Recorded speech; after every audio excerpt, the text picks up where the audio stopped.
President Barack Obama faced fierce opposition to reforming the nation's healthcare system, but he won that fight. Now he's facing another hurdle, reforming the nation's financial system to prevent a repeat of the Great Recession we're just coming out of. The Senate is set to tackle this hot-button issue tomorrow, and my first guest wants to go even farther than the president and the Democratic Senate leadership. He wants to break up the big banks so none is too big to fail.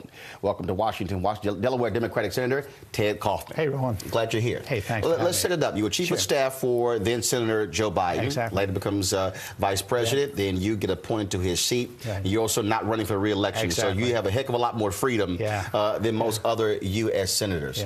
Yeah. Here's what I find to be interesting. The president goes to Wall Street this week.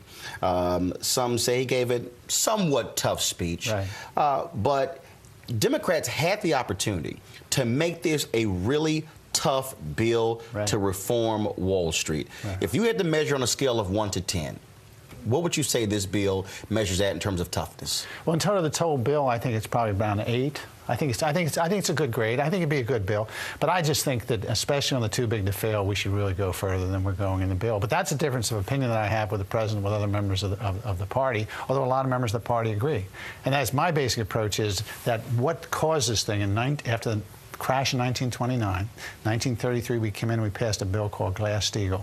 And what it did was say, if you want to be in the commercial banking business, just the regular banking business, and be FDIC insured, and so that people could take money out of their backyard or out of their mattress and put it in the bank and know it was going to be safe, then you couldn't be in investment banking where you get into these risky things, stock and all the other things that go with it. And we separated.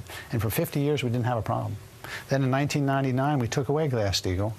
Banks started getting into these very risky investments, and that's when things really went downhill. So what I want to do as a start is to break the banks apart the way we had under Glass-Steagall as a first step, and then put some caps on each one of the different areas to bring them down. We do not need these massive banks, in my opinion. I have a different opinion with a lot of folks. We do not need them. There's a number of studies that show that we do not need to compete internationally with these big banks. Basically, the banks now, Roland, are massive. Just 15 years ago, if you add up all the assets of the 6 largest banks, they made 17% of our gross domestic product. You know what it is now? What? 63%. 63%. What's interesting about what you lay out there in terms of these banks, and we saw it with the SEC, frankly, charging Goldman Sachs, and that in one case, they were investing money of clients, but then in another part of the bank, they were betting against those various investments.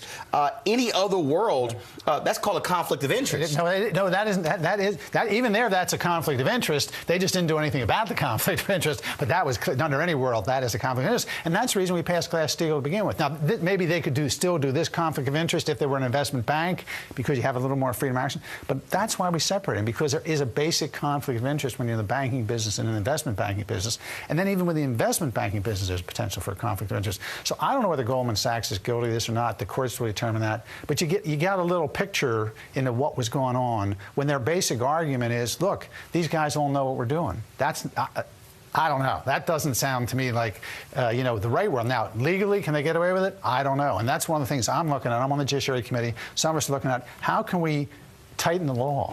We want everybody's innocent until proven guilty, but how do we tighten the law so these conflict of interest have more of the power of law? But we'll see what happens at Goldman Sachs. I'm so glad the Securities Exchange Commission is bringing this case. I mean, I really think this is important. Whatever way it turns out, they start bringing some cases, because I think what really made me mad, one of the things I came to when I came to the Senate was, we got to do something about these folks that practically destroyed the entire country, left people out of work. I mean, losing their homes. And they just walk away, with big bonuses and forget about it.